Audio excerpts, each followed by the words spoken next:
Welcome to the Women, Faith Plus Business podcast. I'm your host, Nadine Mullings.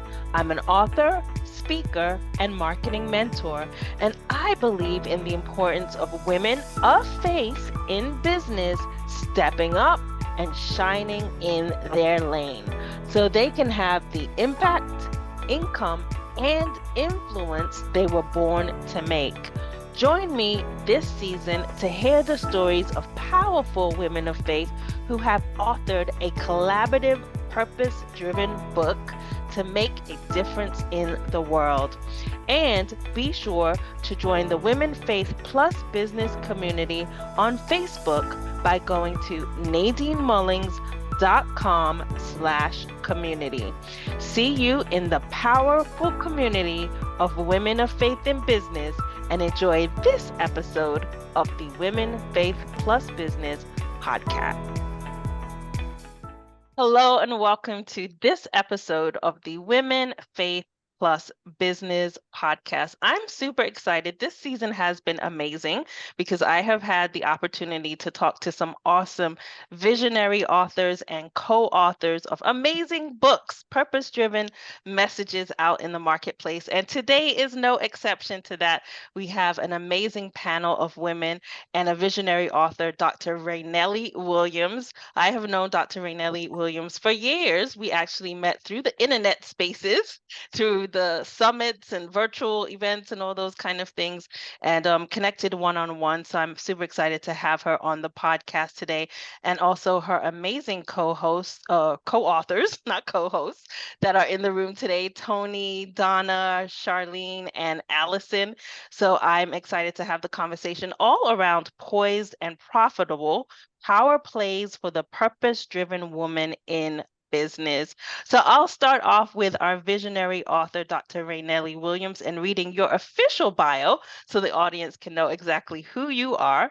Dr. Ranelli Williams is a certified public accountant, a profit strategist, a money breakthrough business coach, in addition to being a best-selling author, award-nominated speaker, and co-founder of her and her husband Eric's ERJ Services, which is a tax, accounting, and advisory business.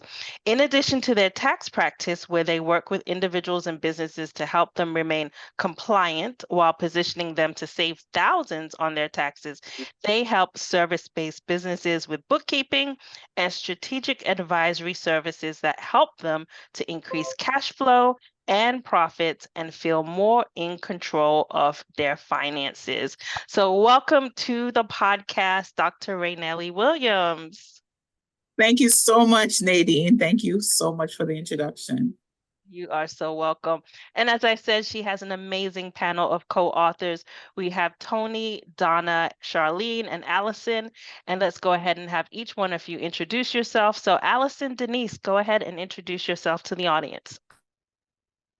Well, good day, everyone. Happy to be in your ears or on your screen today. Just to say hello, I'm Allison Denise. I'm an author brand strategist. I spend the majority of my time helping Christian-based authors, specifically women, build author brands and publish beautiful and transformative books. That's my passion. I've been doing that for over 9 years now.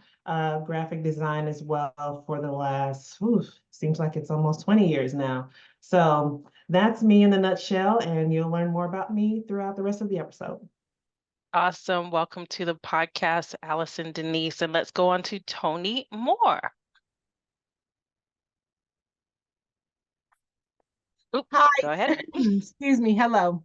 My name is Toni Moore. I am a business lawyer and also a speaker and also a legal coach who helps individuals, primarily women, but individuals, help them with regards to the legalities governing their realities and life in business. So I love what I do. Been doing it for 25 years, and I got a chance to start it by side hustling as a senior fraud investigator with the Department of Labor. So it's me. Awesome. Welcome to the podcast, Toni. And I love for those of the viewers watching the video that your shirt matches the book. So your shirt color matches the Poised and Profitable book. Awesome. All right, let's move on to Charlene. Go ahead and introduce yourself. Well, Well, good evening, good afternoon. I'm Charlene Niles. I am the managing director here at Jovi. Jovi is a childcare company. We basically provide in-home childcare as well as specialized childcare for events and events such as weddings, conferences, camps, supplemental staffing for daycares as well. So we're basically a childcare solution for anyone who has childcare needs. Our business basically started about 18 years ago. I think last Sunday we celebrated an 18-year birthday and or anniversary, whichever you prefer. But we have 10 franchised locations throughout New York City and New Jersey. Awesome. I love it. Welcome to the podcast, Charlene. And then we have Donna. If you'd like to go ahead and introduce yourself. Good afternoon, everyone. I am Donna Hicks-Izzard, aka Divine Instigator, Disruptive Innovator, and I help faith-based women successfully navigate working their 9 to 5 while they are building God's successful businesses. So I'm your 9 to 5 CEO-preneur, and I'm happy to be on here along with you all today. Awesome. Welcome to the podcast, Donna.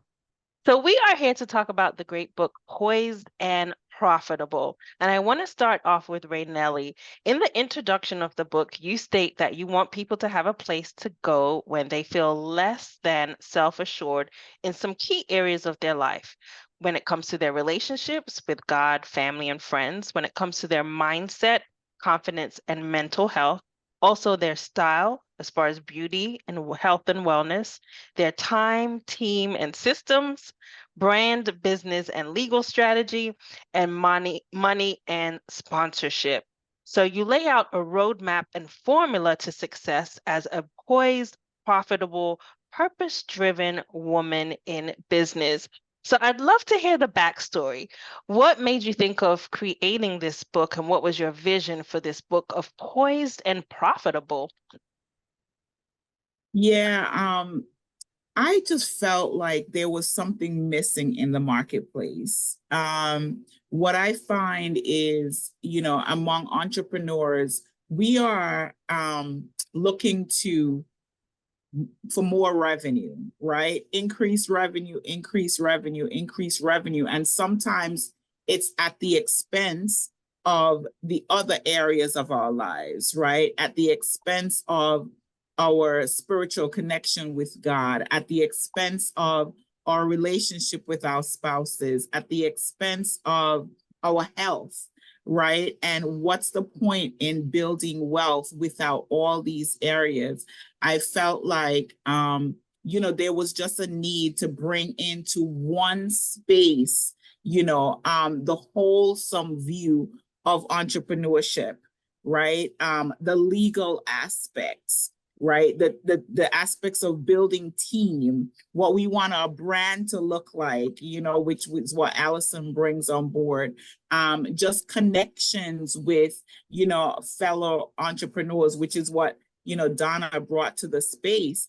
And so that's why I thought of, just putting this book together. Let me reach out to all of my super friends, right, in business, and have us come together and, really share in our individual expertise, and that was how the book was born.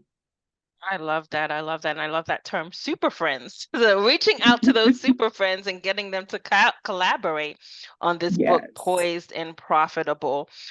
So you had a total of 20 authors, I think. Was it a total of 20 amazing super friends that agreed to say yes and to be a part of the project? And we have 4 of them on the podcast today. And I want to ask the co-authors, what made you decide to join the project? Why did you say yes and raise your hand as one of Ranelli's super friends to be a part of Poised and Profitable? What was it about this project that made you want to be a part of it? Anyone want to share?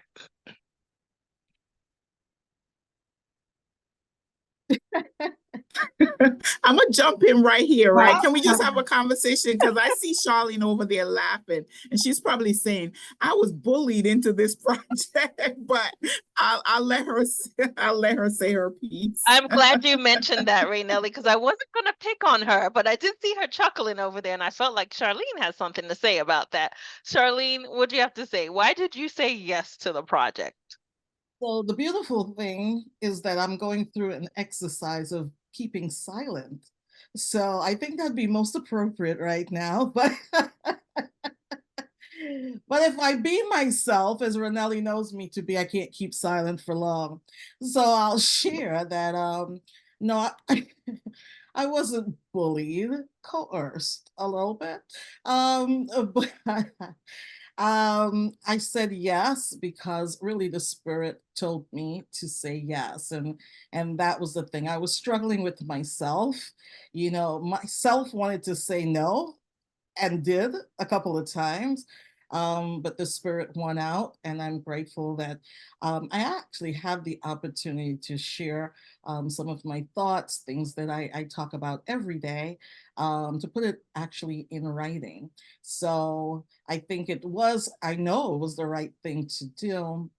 And I've learned to generally give into the spirit, or else it's going to be a lot harder of a road to travel.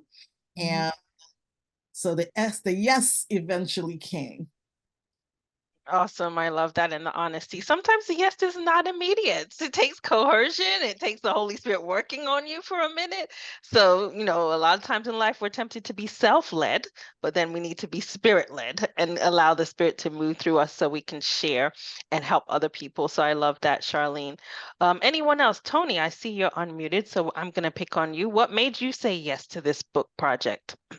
I mean, I said yes because of the fact that there's so many people who start businesses, especially God girls, and they're like, oh, God told me to do something, but they don't necessarily have the formalities in place or the organizational support in place, or even understand that, God can't bless mess.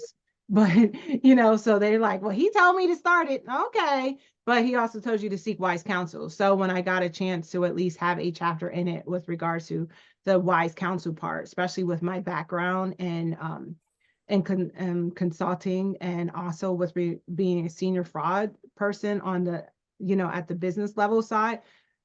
Unfortunately, there's just so many people who start businesses and they're messy in business.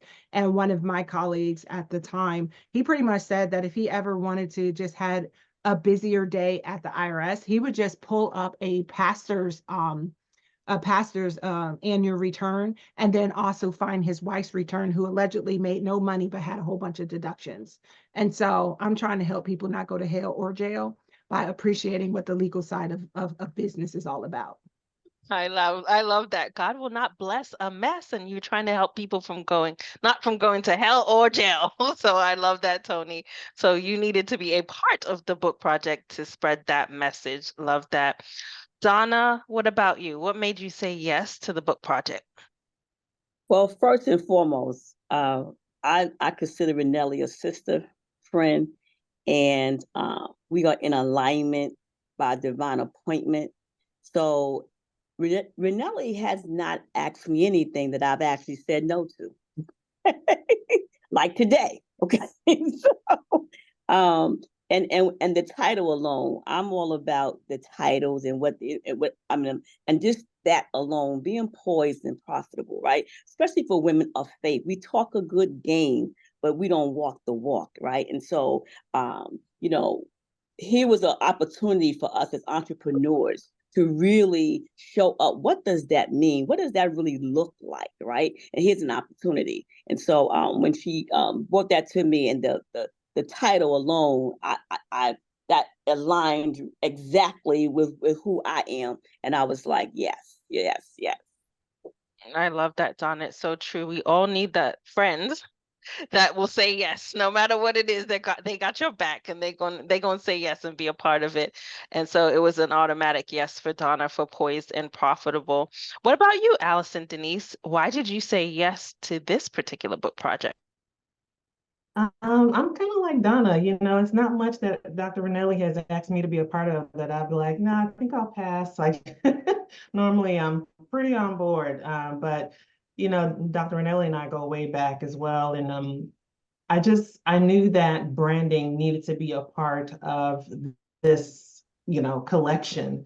And I know that me having had a brand identity crisis in the beginning of my business, I wanted to, you know, give information for entrepreneurs that were coming up for them to avoid the brand identity crisis and hopefully share something with them that I wish that I had known when I was first starting.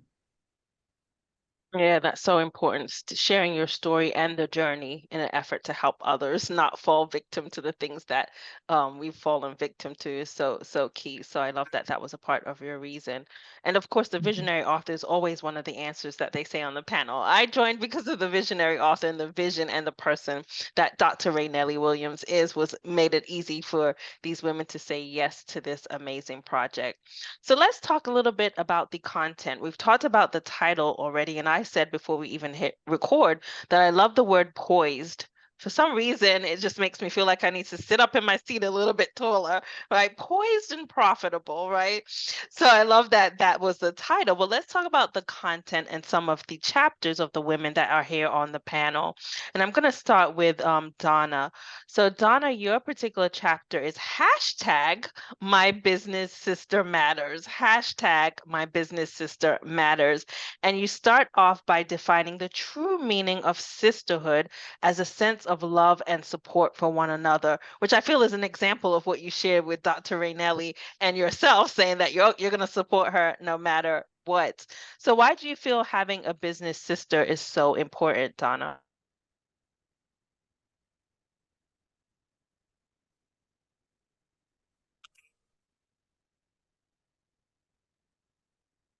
Oops. Are you able to unmute, Donna? Looks like she might be having some difficulties. Okay, Oh, there she there we goes. go. There it goes. Yeah, I'm actually at my silent investor, aka my job, but I'm on break. Okay, for anybody lurking around. But anyway, look, I'm straight no chaser, and I don't drink. Okay. But anyway, this was so important to me. You know, and my journey. Why is it so important to have a business sister? And my journey when I started out as an entrepreneur, basically, I didn't start out alone. I didn't start out alone, and I actually have someone who I call my business sister, who basically she does not she does not, she's not a speaker, she's not an author, she's not any of those things. She's my business sister. And what does she do? That means that anything that I have to invest in, whatever, she makes sure she puts up. Okay. Because she's a silent investor. She's my business sister. Okay. And so what does that mean? That means that I don't have to do this alone. She believes in the vision that God gave me. I'm the visionary, but she's a silent partner. So everything that we do is 50-50. Everything that we do, we share in the profits and we share in the investment. And so I encourage everyone, get you a business sister. Okay. Get you a business sister. And it matters because it's someone else saying, I believe in you. It's just like when people have investors, right? They have an initiative and they go out and they get investors. Sometimes they don't even know those investors, right? But this is someone who believes in you, who understands that there's a vision that God has given you, and they want to make sure that you succeed. They want to make sure that what God has given you is going to go forward. And so I always encourage people, get you a business sister. Get you a business sister, right? And make sure that you respect one another, you honor one another, and you celebrate what each person brings to the table. I'm the visionary. She's the executor, okay? She take care of the money. She do all of that because that ain't my lane. My lane is to be the visionary, okay? Exactly. So that's why I wrote about that chapter was really important to me. Yeah, I totally agree with you. I call it my business bestie. So similar to a business sister is my business bestie. And when I have those days where I just want to like fall off the cliff and be like, forget this, I call her. She's like the first person I call. I can't do this anymore. It's not worth it. And so having that sounding board, that person that believes in you and can hold the vision for you when you feel like you can't hold it for yourself is so key and important. So I love that your chapter was all about that. And I love your mantra. You said, what you make happen for others God will make happen for you. And it's so important. It's almost like the philosophy of karma. Like if you were putting on a worldly stage, it's like what you're doing for others, it comes back to you in a good way, in a karma in a good way. So I love that that mantra was what you put in there. You also said in your section, Donna, that you compare an example of a business sister to the story of Ruth and Naomi. So since we talk a lot about faith and business on this podcast, I'd love for you to share how Naomi and Ruth is such a great model of sisterhood. Why did you pick that particular Bible story as a good example of sisterhood? Because what did they do? They clung to one another, right? And even when, she wanted to leave, she was like, no, she was encouraged to leave. She said, no, I'm gonna stay with you. I'm going to stay with you. And that's like what my business sister says to me, my business bestie, call it what you will, when I want to give up, when there are things that like a investment that I was like, oh, no, I don't want to do that. And she was like, no, you're going to do that. You're going to do that. Because she encouraged me, because this is what you need. This is what we need for the business, right? And so that story in the Bible, it's in alignment with what I am, who I am, with my journey. It's in alignment. And if we would just take the time to get out of God's way, to get out of someone else, that what you make happen for others, God will make happen for you. And so that story, it just encompasses a real sisterhood, right? She wasn't selfish. She says, no, I'm going to stay here with you. We're gonna do this together. And so I'm a living testimony of that this works. And people say, oh, you can't work with your bestie, you can't work with your family member. My sister Bessie, she got 4 titles. We work together in corporate America. We are sisters. We are entrepreneurs together. And she's my bestie. So that's 4 titles she got. Okay.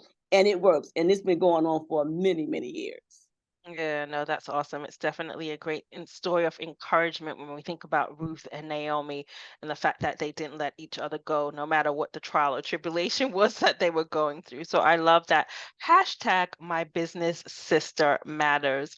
Now let's move on to Toni Moore. Toni, your section was boss up in business, boss up in business. And you start your section by sharing that you love being a lawyer. You shared also at the top of the podcast that you love that. And you share several ways to boss up in business that include 5 rules to play a better business game. So share 2 or 3 of those 5 rules that you mentioned in the book about how you can play a better business game. Yeah. Excuse me. One of the things that I always say with regards to it, with regards to just appreciating that business is a game, and you got to know what game you're playing. Like, so many people think that they can play the business solopreneur / CEO of a nonprofit and a social enterprise and also a corporate agent. And then also on top of that, they just want to be an independent contractor. And I'm like, well, in every business, there are business entities. So it's a game of business. Are you a sole proprietor? Are you a nonprofit CEO? Are you a LLC CEO? Are you a corporation CEO? Because each of those entities have their own set of rules. Almost like if you're playing basketball, you're not going to get a touchdown on a basketball court. You know what I mean? Nor are you getting a hole in one. So you got to understand the rules of the game. And then also with regards to just operating a business like a business, like if there was a thing that I'm saying over and over again, especially from a corporate counsel perspective, is that you got to operate it like a business. Like, since the writing of this book, I met someone who was playing the LLC game as a nonprofit, and they ended up in jail. And then they ended up being fined $500,000, because I'm like, well, there's the rules of the game, but then you still got to operate the business like a business, knowing that if you're going to be a business owner, then guess what? The law doesn't care that you just got in. I'm like, you may be new to law, but law is not new to business. So when you appreciate the rules of the game by playing the game as according to the rules of the game, and then operating your business like a business owner, then that's one of the 2 special ways. Of course, I'm always saying protect your assets, but that's like the 3rd special one. And that's what I preach over and over and over again, continually, as though I'm like a basketball coach. Protect your assets and play the game like a business. Yeah, play the game like a business and understand the lane that you're playing in. What business are you? And make sure you understand the rules and regulations for that business. So important. And I love the quote in your section, Toni, where you say the best advantage to having wise counsel is you don't have to operate in a spirit of fear, negativity, or defeat. So when you have someone that you can actually talk to, someone that you can get advice from, then you don't have to be fearful or negative or feel like you're in defeat. So I love that. You said that in your boss up in business section. So Allison, your section is building brand identity and impact for bankable income. Building brand identity and impact for bankable income. And I love how you share your story and journey of becoming an entrepreneur, from being first fired to helping people with accounting and then and bookkeeping and tax, and then to a freelance designer. So tell us, and I think this was a part of the reason why you had a brand identity crisis. So tell us a little bit about your journey and also your brand identity crisis. Yeah, so just very briefly, I'll just say I started out in 2015 in full-time entrepreneurship after I was wrongfully terminated from my job after giving birth to my third child, who was preemie. She was born at 27 weeks. And the story goes that I was on bed rest for 2 weeks. And they came into my room while I was pumping breast milk to collect their laptop, which I had taken into the hospital with me while I was on bed rest. And long story short, they had terminated me. That's why they came to get my laptop, but they didn't tell me. I found out roundabout when I called to ask the insurance company a question, and they were like, "Oh, you don't have insurance, you're terminated." And I asked God, I said, "God, what can I do to not have to work for anyone else ever again?" And he said, "Use what's in your hand." So I said, "Well, I know how to do tax and bookkeeping and those things. That's what I have a degree in. I was working in it for 20 plus years, and that was the job I was currently at."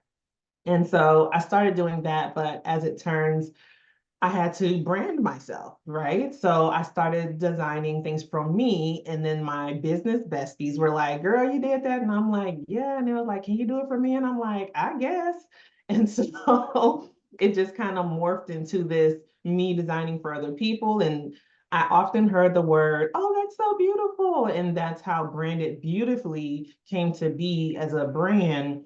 But before I got there, I was calling myself the creative accountant because I was trying to do the tax and bookkeeping, finance stuff, and do the creative stuff. And as you read in the book, it just became a bit of confusion for the people. They didn't know what to come to me for. So I had to kind of choose a side because those are two very different things, right? And I decided I wanted to lead with the creative side, and that's what I did. And I published my first book that same year, and it just kind of grew and grew and grew. And now my focus, I still do graphic design and all the things, but I focus on authors and author branding and publishing. So Yeah, that's I my love journey. that because yeah, I think a lot of people can relate to that because we all are multi-talented, multi-passionate, and probably start off doing several different things, and then we don't know how to like pick a lane and stick in that lane so people can really know what we're good at and know that one key thing that we're an expert in or an authority in. So I love that a part of your story was really understanding and realizing you had to pick something and make that your brand identity. Mhm. So one of the things that you mentioned in your section, Allison, is you encourage people to know who they are, to understand who you are impacting, and how that was a huge part of your journey, really understanding who you are, what lane you're in. Tell us a little bit about, knowing who you're impacting. Why was that such an important part of your journey too?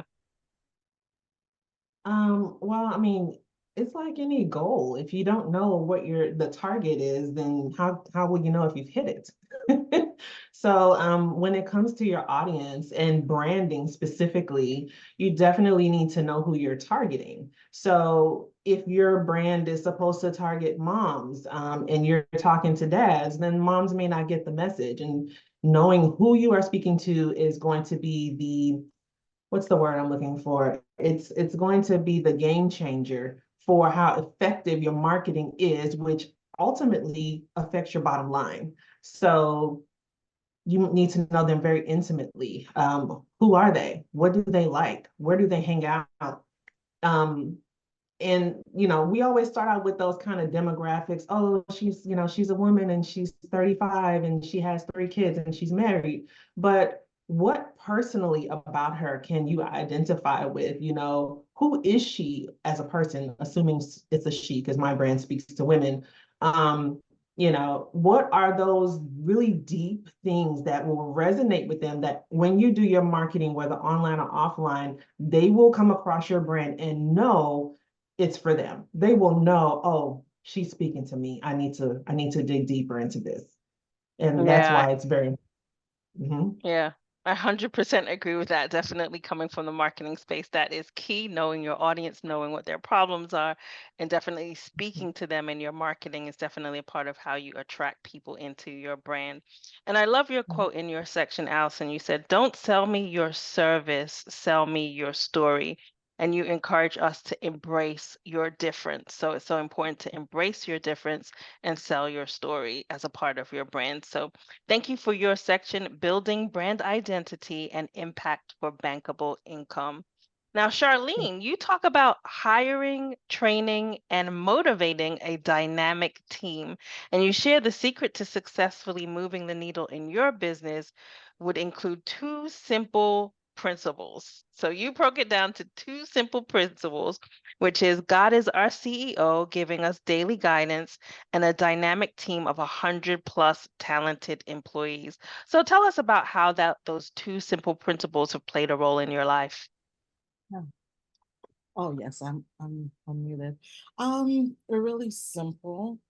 Um, when starting our business, and I say our because my husband is my sister partner. No, I'm so silly all the time. But no, my husband is my partner in business, and we had to, when first starting, decide what our values were. I think it's really really important that what's guiding you in when you're making decisions. Um, and so we knew that, we needed to talk to the Lord based on a few things that were going on, especially in the bank account. And from there, we knew, okay, um, who's helping us out? Who's guiding us? What are we going to rely on when things aren't, or who we're going to rely on when things aren't working out for us, right? You go to school, you get a lot of education, you work, tirelessly at whatever you went to school for, or what dictates what you should be doing in life. And I started to learn really quickly that none of that mattered. At the end of the day,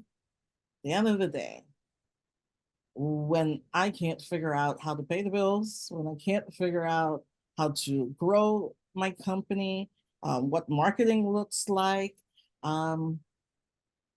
what would I rely on? And it really was my faith, and bottom line, my God. And so we created our core values and decided that God is our CEO. That was the first value. And so let me not tell an untruth. I was going to say every decision we've ever made, we went through God on. That was the plan, right? But sometimes you stray, you get to a point where you feel like, okay, I got this, I know what to do. But in any event, we know our core. So we know where to turn back to when we need that. So that's important, regardless of what other tools you want to add on. That's our first. And then in terms of growing or scaling a business, we knew we had to hire other people. And yes, you said 100 plus employees. That's just where I was at the time when writing this chapter. But start with one, right? And that's what I did. And so just knowing how much bandwidth I had in order to do what was necessary to grow the business, made me realize really quick, you got to get somebody else on board. And to be truthful, the first person I got on board was my husband. Yeah, because he worked someplace else. And so I had to kind of get him on board with being a part of what it is, a part of the vision that we had in mind to achieve. And then I added a few other individuals. I had some early failures, I would say, but when we say fail around here, it's first attempt in learning. So we embrace a failure. We say, okay, what did we learn from this? Don't do that again. And so once, twice, okay, we got this. So I quickly learned how to grow and what to put emphasis on. So I hope I answered your question. But Yeah. they're important for us to get to where Uh, we. yeah, you definitely did. And I love the fact that you said sometimes business partnership is your husband. I think Dr. Ranelli Williams can relate to that too. It not might not be a sister friend. It may be your spouse, being your business partner. So I love that you mentioned that because a lot of people are in business with their spouse. And when the spouse gets the vision and wants to come on board and build the company with you, that's so important. And really identifying your core values. I think that's key. That's also a part of branding in a way, right, Allison? Where people have to identify what's the most important thing to me and how am I going to make decisions in my business is identifying those core values and making those core values known. And I love your honesty that yes, ideally every decision should be going to God and following your core values, but sometimes we fail, right? Sometimes we have a first attempt at learning. I love that. It's such a good perspective on failure because failure is a part of success. It's not the opposite of success. So I love that you shared that, sometimes you do fail in focusing or doing the right things in business, but you really have at the core and center of your business is having God as your CEO and guidance, so you can always recover from anything. And God always has a way of rerouting us and putting us back on path when we fall off the path. So I love that. That was key in what you shared in your story. You also share key mistakes in hiring and management that you talked about. And you talked about that old adage that it's important to hire slow and fire fast. So tell us a little bit about why you felt it was important to put that in your chapter. Hire slow, fire fast. Because often people make the mistake of firing really fast without thinking it through, what's necessary in each hire that you have. You want to grow your business, so you take the first person that comes along to you and sometimes they don't have the same values as you do, or they don't have the same vision as you do, right? There are some individuals that might want to just tag along for the success or the ride. But do they truly embrace the vision that you have or the values, right? And in firing, so I say hire slow and fire fast. When you do observe that they're not on board with you, they are not your person, you need to move them out, right? And do it very swiftly because they could be damaging to your brand and to your business. And sometimes we hold on to people because we feel that's it. We need them. And so we just hold on as long as we can. It's a very hard decision to terminate someone. And I say all of that, and I will be honest. I am one of those that do hold on, but I think my employees, I have a different vision for those that I employ, and I kind of separate it here on the administrative people that I work with. And definitely like move them out as quick as you can.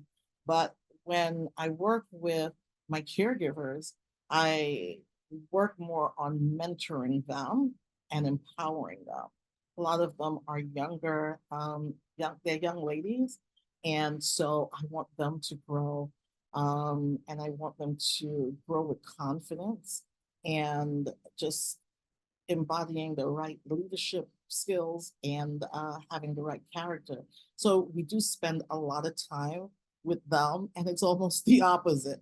I'm not firing them unless it's something really egregious where they need to go. Yeah, no, that makes sense, especially when you have the ability to mentor people. You have to allow them to go through learning. And sometimes that means even when they're not doing that great, you're not going to fire them because you are in the space of a mentor and mentoring them. So, Raynelli, let's talk about your section because you also wrote a section as well as being the visionary author. You wrote about safeguarding the financial health of your business. And you start your section off by asking this key question: have you stopped to evaluate the financial health of your business? And when I read that, I was like, have I? So it's a question that's well worth asking, right? So why did you start off your chapter by saying, have you stopped to evaluate the financial health of your business? Yeah, I think what I want to bring out there, or what I wanted to bring out there, and I often teach is, in entrepreneurship, and I mentioned it earlier as well, the focus is always on revenue, increasing revenue, right? But that you can make $1 million in your business and you spend $1 million in your business. That is not a healthy business, right? And so the bottom line is, are you really focusing on profits and on cash flow in your business, right? That is really, really key. And so we have to look at, and if we find ourselves in a space where we're not running a profitable business, why not? What is happening, right? Are you tracking your numbers so that you know exactly what's coming in and what's going out and where is it going, right? And if we go back to, it's all also you have to create a budget so that you know exactly what it is that you want to spend. What is it? Your forecast tells you, all right, I want to make X dollars in the business. How is it going to happen? And then what are the expenses that are going to be necessary in order to make that happen? And am I managing that appropriately? So there's so much that's built into the health of your business, but what I want people to take away is that you cannot just focus on revenue.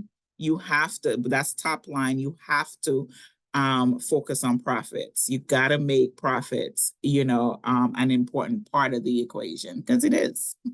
Yeah, I definitely agree. Like you said, you can have $1 million business and also spend $1 million, so you're not profitable right there and you have Right. no cash flow. So it's so important to think about the other areas financially of your business.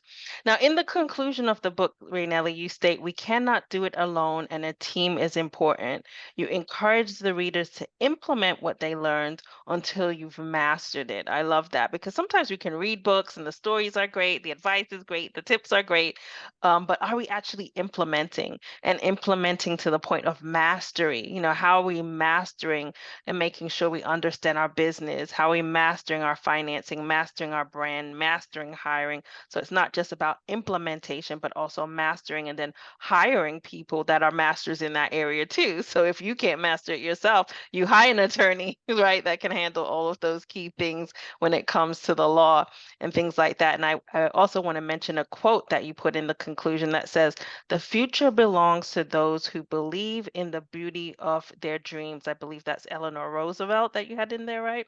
As the final quote in the conclusion. So I want to ask the co-authors, what do you want each reader to take away from your particular section? So if you want to summarize it in one word, one phrase, or even a sentence, just summarize your section and what is that key takeaway that you would like people to take from your section. Again, it could be one word, a phrase, or an entire sentence. And then Raynelli, I'm going to ask you the same question for the book.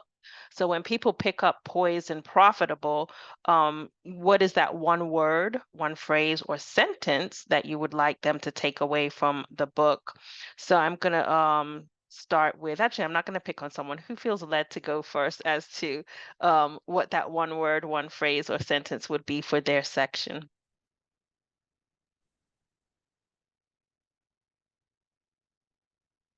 Now, how could you Go limit? ahead. Go ahead, Charlene. I could wait. I could wait. Go ahead.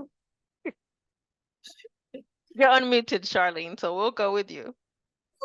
Okay. Do not be afraid. So important. Do not be afraid will be that one phrase from Charlene's section that she wants you to take away. Allison?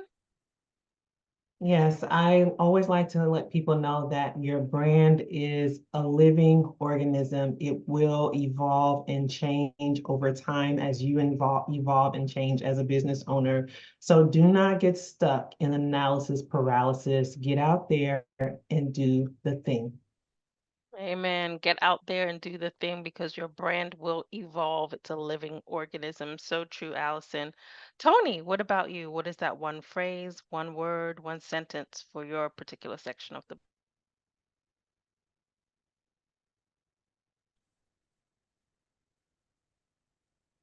I was trying to think, I'm like, asking a lawyer speaker, one word or phrase.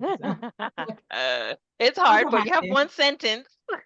Well, I will always say over and over again that business is a game and you have to play smart and protect your assets so that you don't get played or preyed upon business.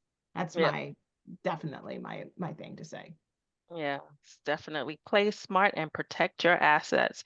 And Dr. Ranelli Williams, what would that one phrase, one word, one sentence be that you desire for the reader to take away from Poised and Profitable? So I'll say my chapter first, which is a profit is not an event, it's a habit. So you got to develop that habit. And then from the book itself, I just want to say that I brought together like some amazing, brilliant minds.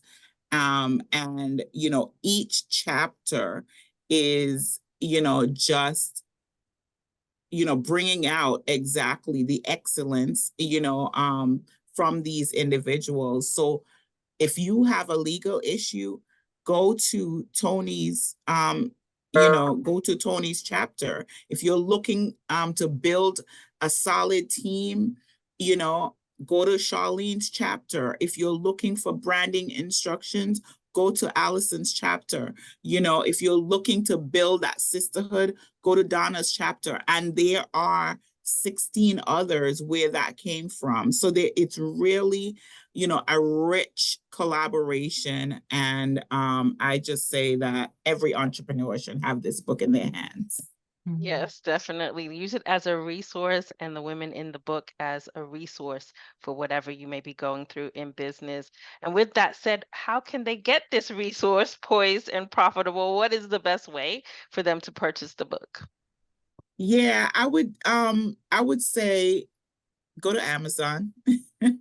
Go to Amazon. The individual co-authors as well, wherever you could connect with them. I'm sure they have it on their sites, etc.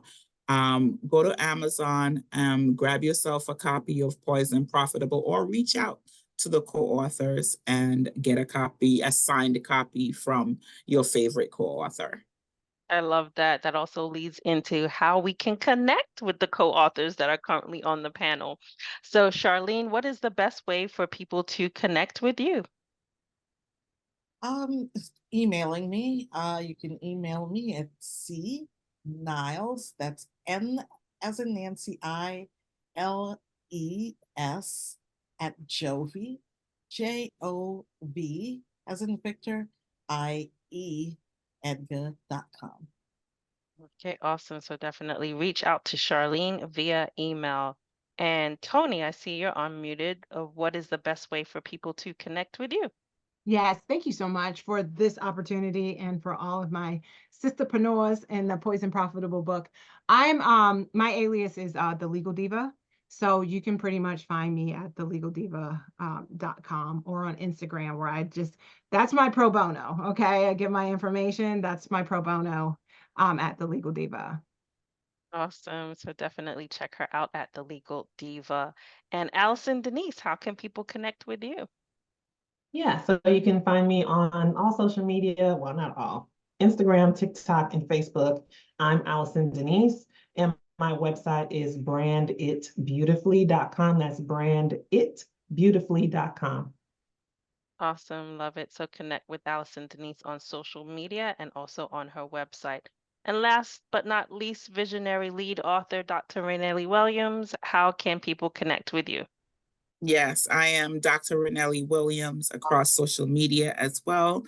And you can also find me at erjservices.com.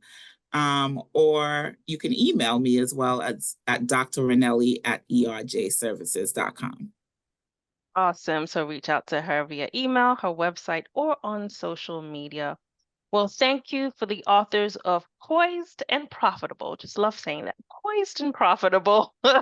Thank you for being on the Women, Faith Plus Business podcast. And should I say that Allison branded that book, by the way?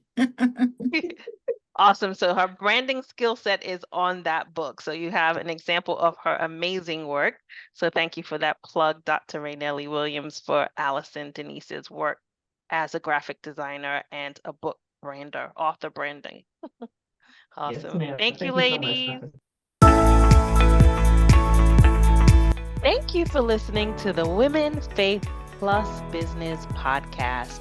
I hope this episode has been insightful and inspiring and has offered you an opportunity to take action to transform your life and your business. Wherever you are listening, be sure to rate and review the podcast and also subscribe to get the next episode right in your inbox by going to womenfaithandbusiness.com to join our email list.